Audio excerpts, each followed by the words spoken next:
नमस्कार, स्वागत है आपका चौथा पैगाम में। आपके साथ मैं हूँ फिरदौस। नजर डालते हैं आज की गतिविधियों पर। जनजाति विभाग घोटाले में फरार 3 आरोपियों के पुलिस ने खाते फ्रीज कर दिए हैं, जिनमें 8 लाख रुपए से अधिक जमा था। 4 करोड़ के घोटाले में अब तक 15 से 20 लाख की रिकवरी की गई है। जनजाति विभाग में हुए करीब 4 करोड़ के घोटाला प्रकरण में पुलिस की जांच जारी है। इस मामले में अब तक 5 आरोपी गिरफ्तार हो चुके हैं। विभागीय लेखा प्रभारी नारायण पाटिल ने अनियमित तरीके से बैंक खाता खोलकर 2010 से 17 करोड़ रुपए निकाला था। अकाउंट नर्मदा झाबुआ बैंक में खोला गया था। अब पुलिस बैंक अफसरों की भूमिका की भी जांच करने वाली है। वहीं मामले में फरार चल रहे आरोपी बालचंद पवार, राजेश सावकारे और नरेंद्र महाजन के बैंक खाते पुलिस ने एक दिन पहले फ्रीज करा दिए हैं। खाते में करीब 8 लाख रुपए थे। अब तक पुलिस 15 से 20 लाख रुपए की रिकवरी भी कर चुकी है। एसपी राहुल कुमार लोढ़ा के अनुसार जनजाति विभाग में अब तक 4 करोड़ का घोटाला उजागर हो चुका है। यहां से अलग अलग लोगों के खातों में पैसा डाला गया था। पहले चेक से रकम निकाली गई थी, बाद में वही पैसा नारायण पाटिल लेखा प्रभारी को देने की बात भी सामने आई है। इस मामले में 5 आरोपी गिरफ्तार हो चुके हैं। बालचंद पवार, राजेश सावकारे, नरेंद्र महाजन की पुलिस तलाश कर रही है। उनके अकाउंट कल फ्रीज करा दिए हैं। प्रयास कर रहे हैं कि उनके इन्वेस्टमेंट को रोक लगाए। अलग अलग टीमें रेड कर रही है। अंदर जो घोटाला हुआ था उसके अंदर मामला दर्ज करने के बाद में लगभग 4 करोड़ के आसपास का घोटाला जो है वो हम लोगों को स्ट्रीमलाइन करने के बाद उसमें अभी तक 5 लोगों की गिरफ्तारी हो चुकी है। इसमें मोडस ऑपरेंडी ये रहा है कि नारायण पाटिल करके जो एक प्रभारी था, शाखा प्रभारी है, उसके द्वारा लगातार पैसों में अनियमित तरीके से वो पैसा जो है वो निकाला गया है। नर्मदा झाबुआ बैंक के अंदर इनके द्वारा एक अकाउंट खोला गया जो कि कहीं से भी उसकी सैंक्शन नहीं थी, और उसके बाद में उस अकाउंट के थ्रू अलग अलग पैसों का पेमेंट किया गया है, और साथ साथ में अलग अलग लोगों से चेक के माध्यम से वो पैसा कैश में निकाला गया है। कुछ लोगों के अकाउंट में पैसा डाला गया है, और पूछताछ करने पे ये सामने आया है कि ये पैसा निकाल के नारायण पाटिल को वो पूरा पैसा इन्होंने दिया है। इसमें पूछताछ में लगभग 5 लोगों की अभी गिरफ्तारी हो गई है।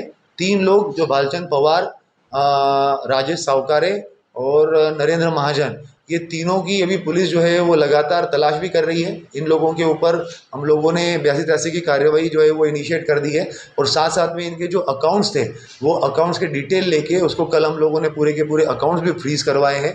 और आगे भी हम लोग ये प्रयास कर रहे हैं कि इनके जो भी इन्वेस्टमेंट्स वगैरह हो उसको भी तत्काल प्रभाव से उसको रोक लगाया जाए, और प्रयास कर रहे हैं कि इसमें हमारी अलग अलग टीमें जाके जो है वो रेड भी कर रही है। साथ ही साथ में जो सहायक आयुक्त है उन लोगों की भी हम लोगों ने लिस्ट बना ली है कि किसका कार्यकाल जो है वो ये गबन के टाइम पे रहा हुआ है। उनको पूछताछ करने के लिए भी हम लोगों ने नोटिस जारी किए हैं, मगर अभी प्राइमा फेसी जो अरुण महाजन जो यहाँ पे नेपा नगर में पदस्थ थे प्राचार्य के रूप में, जिनके ऊपर प्रभारी सहायक आयुक्त के रूप में वो पदस्थ थे, तो वो अभी फरार है। उनके लिए भी हम लोग प्रयास कर रहे हैं कि उनको भी पूछताछ करने के लिए बुलाया जाए, और बाकी जो गेजेटेड ऑफिसर है उसके संबंध में पूछताछ करने के लिए हम लोगों ने एक लेटर भी लिखा हुआ है। सरकार को सूचना भी देनी होती है, तो वो भी हम लोग प्रोसेस करवा रहे हैं, और इसको और मल्टी प्रॉन्ग तरीके से हम लोग इन्वेस्टिगेशन में अभी काम कर रहे हैं। शिकारपुरा थाना क्षेत्र अंतर्गत संजय नगर में रविवार रात्रि में हुई चोरी के फरार आरोपी की गिरफ्तारी पर पुलिस अधीक्षक राहुल कुमार ने 10,000 रुपये इनामी राशि की घोषणा की है। फरियादी किशोर शाह द्वारा दिनांक 18 जून 2023 की रात्रि में संजय नगर में अज्ञात चोर द्वारा उनके घर में घुसकर सोने चांदी की ज्वेलरी, 20,000 रुपये नकदी, पुरानी scooty Suzuki Access MP 68 MH 0622 और Bajaj Pulsar bike MP 68 MG 6402, इस तरह करीबन 2 लाख के माल की चोरी की रिपोर्ट थाना शिकारपुरा पर की गई है। चोरी की उक्त घटना पर थाना शिकारपुरा पर अपराध क्रमांक 459/23 धारा 457 380 IPC का पंजीबद्ध किया गया है। पुलिस द्वारा आरोपी की तलाश की जा रही है, जिसकी अभी तक गिरफ्तारी नहीं हो पाई है। पुलिस अधीक्षक महोदय बुरहानपुर द्वारा चोरी के आरोपी की गिरफ्तारी पर 10,000 रुपये के इनाम की उद्घोषणा की गई।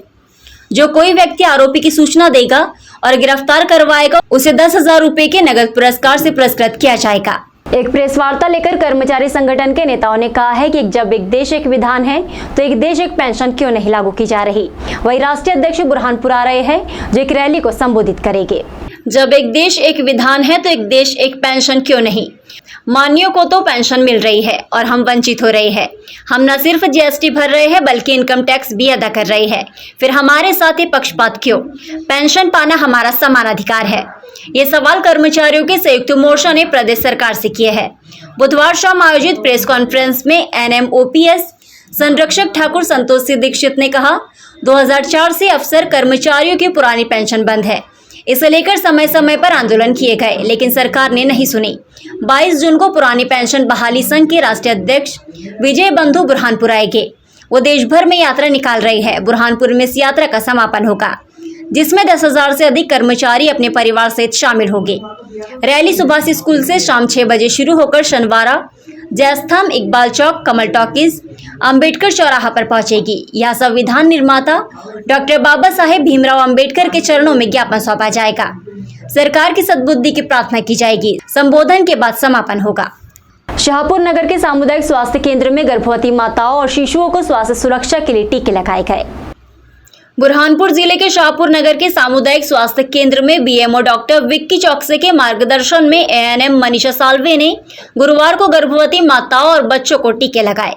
स्वास्थ्य सुपरवाइजर संजय चौधरी द्वारा बताया गया कि बच्चों के जन्म से लेकर 5 साल तक के बच्चों को प्रति गुरुवार को शाहपुर सामुदायिक स्वास्थ्य केंद्र में और नगर के हर वार्ड के आंगनवाड़ी केंद्रों में टीकाकरण किया जाता है। साथ में गर्भवती महिलाओं को भी टीके लगाए जाते हैं। स्वास्थ्य विभाग के स्वास्थ्य कर्मी मनीषा साल्वे और आशा कार्यकर्ता नूतन भोई, भारती कौली, सुनीता कौली ने गर्भवती महिलाओं और शिशुओं को टीके लगाने हेतु विशेष सहयोग दिया और बच्चों की माताओं को बच्चों को स्वस्थ रहने हेतु जानकारियां भी दी गई।